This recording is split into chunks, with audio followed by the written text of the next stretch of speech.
ತಮಗೆಲ್ಲರಿಗೂ ಪ್ರಣಾಮಗಳು. ದಿವ್ಯ ಪ್ರಕೃತಿ. ಪ್ರಕೃತಿ ಎಂದರೆ ನಮ್ಮ ಸುತ್ತಮುತ್ತಲಿರುವ ವಿಶಾಲ ಆಕಾಶ, ಬೀಸುವ ಗಾಳಿ, ಬೆಳಗುವ ಸೂರ್ಯ, ಅಮೃತದಾಯಿನಿ ಜಲ, ವಸುಂಧರ ಪೃಥ್ವಿ. ಇವೇ ಮಾನವ ಕುಲದ ಸಂಪದ್ಭರಿತ ಸಂಪತ್ತುಗಳು. ಈ ಬೃಹತ್ ತತ್ವಗಳು ಲಕ್ಷಾಂತರ ವರ್ಷಗಳಿಂದ ಮೌನವಾಗಿ ನಿರಂತರ ಕಾರ್ಯ ಮಾಡುತ್ತಿವೆ.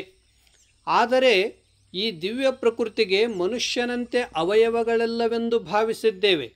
ಆದರೆ ಮನುಷ್ಯನಂತೆ ಪರಿಮಿತ ಕಣ್ಣುಗಳಿಲ್ಲ.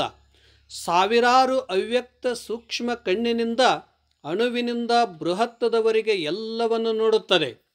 ಕಿವಿಯಿಲ್ಲ, ಆದರೆ ವಿಶ್ವದಲ್ಲಿ ಸ್ಥೂಲ ಸೂಕ್ಷ್ಮದಲ್ಲಿ ನಡೆಯುವ ಕ್ರಿಯೆಗಳೆಲ್ಲವೂ ಕೇಳುತ್ತದೆ. ಕೈಯಿಲ್ಲ ಮನುಷ್ಯನಂತೆ, ಆದರೆ ವೈವಿಧ್ಯಮಯ ಜಗತ್ತಿನಲ್ಲಿ ಅನೇಕ ಬಗೆ ಬಗೆಯ ಕಾರ್ಯಗಳನ್ನು ಲಕ್ಷಾಂತರ ಕೈಗಳಿಂದ ಕೆಲಸ ಮಾಡುತ್ತದೆ. ಕಾಲಿಲ್ಲ, ಆದರೆ ನಿರಂತರ ಅತಿವೇಗವಾಗಿ ಚಲಿಸುತ್ತದೆ. ಮನಸ್ಸಿಲ್ಲ, ಆದರೆ ಭೂತ ಭವಿಷ್ಯ ವರ್ತಮಾನವನ್ನು ತಿಳಿಯುತ್ತದೆ.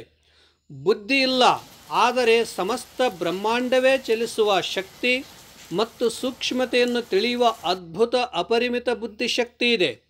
ಚಿತ್ತವಿಲ್ಲ, ಆದರೆ ಯುಗ ಯುಗಾಂತರಗಳಿಂದ ಇತಿಹಾಸವೇ ಗೊತ್ತಿದೆ. ಇದೇ ಪ್ರಕೃತಿಯ ಅತಿಮಾನುಷ ದಿವ್ಯ ಶಕ್ತಿಯಾಗಿದೆ.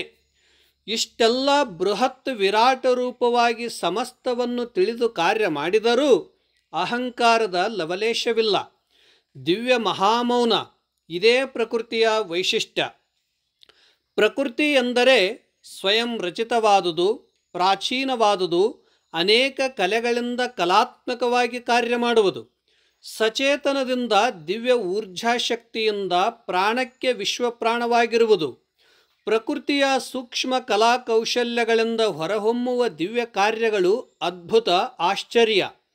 ಏನೂ ಇಲ್ಲದ ಮಣ್ಣಿನಲ್ಲಿ ಅನೇಕ ಬೆಲೆ ಬಾಳುವ ಸಕಲ ಸಂಪತ್ತುಗಳು, ಅನ್ನ ಧವಸ ಧಾನ್ಯಗಳು, ಬಣ್ಣ ಬಣ್ಣದ ಹೂಗಳು, ರಸಸ್ವಾದ ಹಣ್ಣುಗಳನ್ನು ಸಮಸ್ತ ಮಾನವ ಕುಲಕ್ಕೆ ಸಾಕಾಗುವಷ್ಟು ತುಂಬಿ ತುಂಬಿ ಕೊಡುವ ಕಾಮಧೇನು ಕಲ್ಪವೃಕ್ಷವಾಗಿದೆ. ಸಮಸ್ತ ಜೀವಜಂತುಗಳಿಗೆ ಸಂತೃಪ್ತಪಡಿಸುವ ಪ್ರಾಣದಾಹಿನಿ ಜಲ, ಸರ್ವ ಪ್ರಾಣಗಳಿಗೆ ಮಹಾಪ್ರಾಣವಾದ ಶುದ್ಧ ವಾಯು, ಸಪ್ತಲೋಕಗಳಲ್ಲಿ ಪ್ರಕಾಶಿಸಿ ಸರ್ವ ಕಾರ್ಯಗಳಿಗೆ ಸಾಕ್ಷಿಯಾಗಿ ಸ್ವರ್ಗ ಸುಖ ಕರುಣಿಸುವ ಆರೋಗ್ಯ ಸಂವರ್ಧಕ ಸೂರ್ಯ, ಭೂಮಂಡಲವನ್ನೇ ಆಕರ್ಷಿಸಿ ಋತುಮಾನಗಳನ್ನೇ ಬದಲಿಸಿ ಪ್ರಕೃತಿಯನ್ನೇ ಅರಳಿಸಿ ಸರ್ವರಿಗೂ ಸುಖ ನೀಡುವ ಚಂದ್ರ, ಸಪ್ತಮಂಡಲದಲ್ಲಿ ತನ್ನ ಪ್ರದಕ್ಷಿಣೆಯ ಮಾಡುತ್ತಾ ನಿರಂತರ ಚಲಿಸುವ ಗ್ರಹಗಳು, ಆಕಾಶ ಮಂಡಲದಲ್ಲಿ ಕೋಟಿ ಕೋಟಿ ವರ್ಷಗಳಿಂದ ಹೊಳೆಯುವ ನಕ್ಷತ್ರಗಳು, ಎಲ್ಲ ತತ್ವಗಳಿಗೆ ಅವಕಾಶ ಕೊಟ್ಟ ಸೂಕ್ಷ್ಮ ಆಕಾಶ ಸರ್ವವ್ಯಾಪಕವಾಗಿದೆ. ಇದು ದಿವ್ಯ ಪ್ರಕೃತಿಯ ಅತೀಂದ್ರಿಯ ವೈಶ್ವಿಕ ಶಕ್ತಿಯಾಗಿದೆ. ಈ ಆಶ್ಚರ್ಯಕರ ಪ್ರಪಂಚದಲ್ಲಿ ಸಮಸ್ತ ಜೀವಜಂತುಗಳಿಗೆ ಮೂಲ ಸ್ರೋತವ್ಯ ಶಕ್ತಿ ಬರುವುದು ದೇವಮಾತಾ ಪ್ರಕೃತಿಯಿಂದ. ವೈವಿಧ್ಯ ಮತ್ತು ವೈಶಿಷ್ಟ್ಯಪೂರ್ಣವಾದ ಪ್ರಕೃತಿಯಿಂದಲೇ ಸಮಸ್ತ ದೇಹದ ಸರ್ವೇಂದ್ರಿಯಗಳು ನಿರ್ಮಾಣವಾಗಿವೆ. ಎಂತಲೇ ನಾವೆಲ್ಲರೂ ಪ್ರಕೃತಿ ಮಾತೆಯ ಪುತ್ರರು. ಪವಿತ್ರ ಮಾತೆಯ ಹಲವಾರು ದಿವ್ಯ ರೂಪಗಳನ್ನು ನೋಡಿ ಸಂತೋಷ ಪಡುವುದೇ ಪ್ರಕೃತೋತ್ಸವ, ಧ್ಯಾನೋತ್ಸವವಾಗಿದೆ.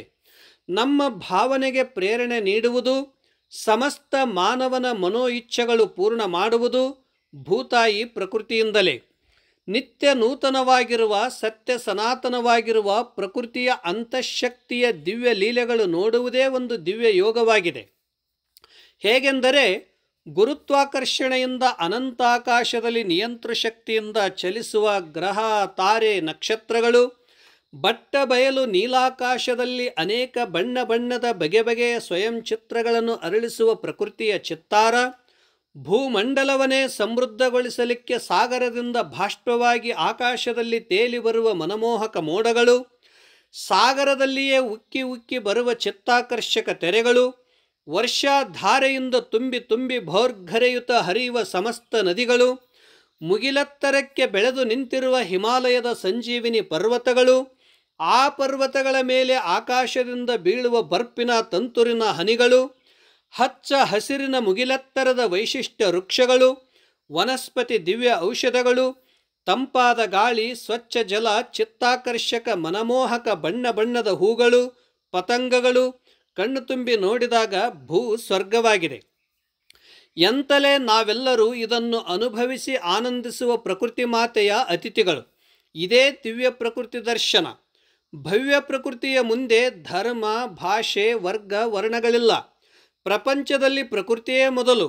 ಇದನ್ನು ತಿಳಿದವನು ಎಲ್ಲ ಪರಿಮಿತಿಗಳ ಅತೀತನಾಗಿ ಅಸೀಮ ವಿಶ್ವ ಪ್ರಕೃತಿಯಲ್ಲಿ ಬೆರೆತು ವಿಶ್ವಮಾನವನಾಗುತ್ತಾನೆ. ಇದೇ ಶ್ರೇಷ್ಠ ಪ್ರಕೃತಿ ಧರ್ಮ. ಪ್ರಪಂಚದಲ್ಲಿಯೇ ಮಾನವನ ಯಾವ ದೋಷ, ಪಾಪ, ತಪ್ಪುಗಳನ್ನು ನೋಡದೆ ಬಿದ್ದವರನ್ನು, ಸೋತವರನ್ನು ಮತ್ತು ದುರ್ಬಲರಿಗೆ ಮಹಾತಾಯಿಯಾಗಿ ಹೊಸ ಜೀವನ ರೂಪಿಸಿಕೊಳ್ಳಲಿಕ್ಕೆ ಪ್ರೇರಣೆ ಕೊಡುವ ಮಹಾನ್ ಶಕ್ತಿ ದಿವ್ಯ ಪ್ರಕೃತಿಯಾಗಿದೆ. ಎಂತಲೇ ಶ್ರೇಷ್ಠ ಮಹಾನ್ ಗುರು, ಕ್ಷಮಾ ಧರಯಿತ್ರಿ, ಸಹನ, ಸಂಯಮನ, ದಯಾ, ಕರುಣೆ, ವಾತ್ಸಲ್ಯಮಯಿ ಮಹಾಮಾತೆಯಾಗಿದ್ದಾಳೆ. ವಿಶ್ವದಲ್ಲಿಯೇ ಸರ್ವಶ್ರೇಷ್ಠ ಧರ್ಮ, ತ್ರಿಕಾಲ ಜ್ಞಾನವುಳ್ಳ ಗುರು, ಸಮಸ್ತ ಜೀವಜಂತುಗಳಿಗೆ ಅನ್ನ ಕೊಡುವ ಅನ್ನಪೂರ್ಣೇಶ್ವರಿಯಾಗಿದ್ದಾಳೆ. ಸಮೃದ್ಧ ಪ್ರಕೃತಿಗೆ ವನ್ಯಪ್ರಾಣಿಗಳು ವನಸರಿಯ ಆಭರಣ ಆಭೂಷಣಗಳು. ಪ್ರಕೃತಿ ಜೊತೆ ಕೂಡಿಕೊಂಡು ಬಾಳುವ ಋಷಿಗಳು, ಪಕ್ಷಿ ಪ್ರಾಣಿಗಳು ನಿರೋಗಿಯಾಗಿ ಸದಾಕಾಲ ಖುಷಿಯಿಂದ ಸಂತೃಪ್ತಿಯಿಂದ ಬಾಳುತ್ತಾರೆ. ಯಾಕೆಂದರೆ ದಟ್ಟವಾದ ಕಾಡಿನಲ್ಲಿ ನಾವು ಯಾತ್ರೆಗೆ ಹೋದಾಗ ಕಾಡಿನ ಪಕ್ಷಿ ಪ್ರಾಣಿಗಳು ಅವು ತಮ್ಮ ಸೂಕ್ಷ್ಮ ಸಂವೇದನಾ ದೃಷ್ಟಿಯಿಂದ ನಮ್ಮನ್ನು ನೋಡಿರುತ್ತವೆ. ಆದರೆ ಅವುಗಳನ್ನು ನಮ್ಮ ಕಣ್ಣಿನಿಂದ ನೋಡಿರುವುದಿಲ್ಲ. ಇದೇ ಪಕ್ಷಿ ಪ್ರಾಣಿಗಳಿಗೆ ಮನುಷ್ಯನಿಗೆ ಇರುವ ವ್ಯತ್ಯಾಸ. ಆದರೆ ಇನ್ನೊಂದು ವಿಶೇಷ, ಈ ದಿವ್ಯ ಪ್ರಕೃತಿ ಸದಾಕಾಲ ನಮ್ಮನ್ನು ನೋಡುತ್ತದೆ, ರಕ್ಷಿಸುತ್ತದೆ. ಸಮಸ್ತ ಮಾನವರು ಪ್ರಕೃತಿಯ ಮಡಿಲಲ್ಲಿಯೇ ಹುಟ್ಟಿ ಬೆಳೆದು ಮತ್ತೆ ಪ್ರಕೃತಿಯ ಮಡಿಲಲ್ಲಿಯೇ ವಿಶ್ರಮಿಸುತ್ತೇವೆ. ಆಗ ದಿವ್ಯ ಶಾಂತಿ. ಇದೇ ಜೀವನದ ಯಾತ್ರಾ. ಇದು ದಿವ್ಯ ಜೀವನದ ವಾಸ್ತವಿಕ ಸತ್ಯದರ್ಶನ. ಸಮಷ್ಟಿ ವಿರಾಟ ಶರೀರದೊಳಗೆ ಸಮಸ್ತ ಸೃಷ್ಟಿ, ಸ್ಥಿತಿ, ಲಯ ಕಾರ್ಯಗಳು ನಡೆಯುತ್ತವೆ. ಆದರೂ ಪ್ರಕೃತಿ ದಿವ್ಯ ಮೌನ, ಅಮರ ಶಾಂತಿಯ ಸಂದೇಶ. ಇಲ್ಲಿ ಅಭಿವ್ಯಕ್ತವಾಗುವುದೆಲ್ಲ ಪ್ರಕೃತಿಯ ಅಂಶ. ಚಲಿಸುವ ಕ್ರಿಯೆಗಳಲ್ಲೆಲ್ಲ ಪ್ರಾಣಶಕ್ತಿ, ಅರಿತು ತಿಳಿದು ಅನುಭವಿಸುವುದೆಲ್ಲವೂ ಸೂರ್ಯನ ಊರ್ಜಾಶಕ್ತಿಯಿಂದ, ಚಿತ್ತದಿಂದ ಸ್ಮರಿಸಿ ಹೇಳುವುದೆಲ್ಲವೂ ಜಲತತ್ವದ ಶಕ್ತಿಯಿಂದ, ನಾನು ನನ್ನದೆಂದು ಅಹಂಕರಿಸುವ ಜೀವನಿಗೆ ಮೂಲಾಶ್ರಯ ಆಕಾಶ. ಆದರೆ ಪ್ರಕೃತಿ ತತ್ವಗಳ ಸಮೂಹವೇ ಜೀವನ. ತತ್ವವೆಲ್ಲೂ ಕಳೆದು ಉಳಿದ ಮೇಲೆ ಬರೀ ಬೆಳಕು. ಬೆಳಕಿನ ದಿವ್ಯ ದರ್ಶನಕ್ಕೆ ತತ್ವಗಳ ಸಮೂಹವೇ ಕಾರಣ. ಎಂತಲೇ ಈ ಸುಂದರ ಪ್ರಕೃತಿ ಮಾತೆ ಮೌನ ತಪಸ್ವಿ, ವೈವಿಧ್ಯಮಯ ಅನೇಕ ಜ್ಞಾನ ರಹಸ್ಯಗಳ ಒಡಲು. ಇಲ್ಲಿ ಅವ್ಯಾಹತವಾಗಿ ಸ್ವಯಂ ದಿವ್ಯನಾದಗಳು ಅನಂತ. ನೋಡುವ ದಿವ್ಯ ತೇಜಪುಂಜ ಪ್ರಕಾಶ ಅತೀಂದ್ರಿಯ, ಅಲೌಕಿಕ. ಶೂನ್ಯದಲ್ಲಿಯೇ ಸಕಲ ಸಮೃದ್ಧ ಸಿರಿಸಿದ್ಧಿ ಪ್ರಾಪ್ತಿ. ನೋಡಿದಡೆಲ್ಲೆಲ್ಲ ಅತಿಮಾನುಷ ಪ್ರಕೃತಿ ಸೂಕ್ಷ್ಮ ಕಲಾ ಕೌಶಲ್ಯ. ಎಲ್ಲ ಜೀವಿಗಳ ಜೀವ, ಸಕಲ ತತ್ವಗಳ ಪ್ರಾಣವಾದ ಜಗನ್ಮಾತೆ ದಿವ್ಯ ಪ್ರಕೃತಿಗೆ ನಮೋ ನಮಃ, ನಮೋ ನಮಃ. ದೃಷ್ಟಿ ಸಂವರ್ಧನೆಗೆ, ಪ್ರಾಣ ಸಂರಕ್ಷಣೆಗೆ, ಆಯುವೃದ್ಧಿಗೆ, ಉತ್ಸಾಹ ಉಲ್ಲಾಸಪೂರ್ಣ ಜೀವನಕ್ಕೆ, ಸಮೃದ್ಧ ಸುಖ ಶಾಂತಿಗೆ, ಜೀವನದ ಯಶಸ್ವಿಗೆ, ಸಂತೃಪ್ತಿ ಸುಪ್ರಸನ್ನತೆಗೆ ಸಮೃದ್ಧ ಪ್ರಕೃತಿಯೇ ದಿವ್ಯ ಔಷಧಿಯಾಗಿದೆ. ಜೈ ಪ್ರಕೃತಿ ಮಾತೆ, ಜೈ ಪ್ರಕೃತಿ ಮಾತೆ, ಜೈ ಪ್ರಕೃತಿ ಮಾತೆ.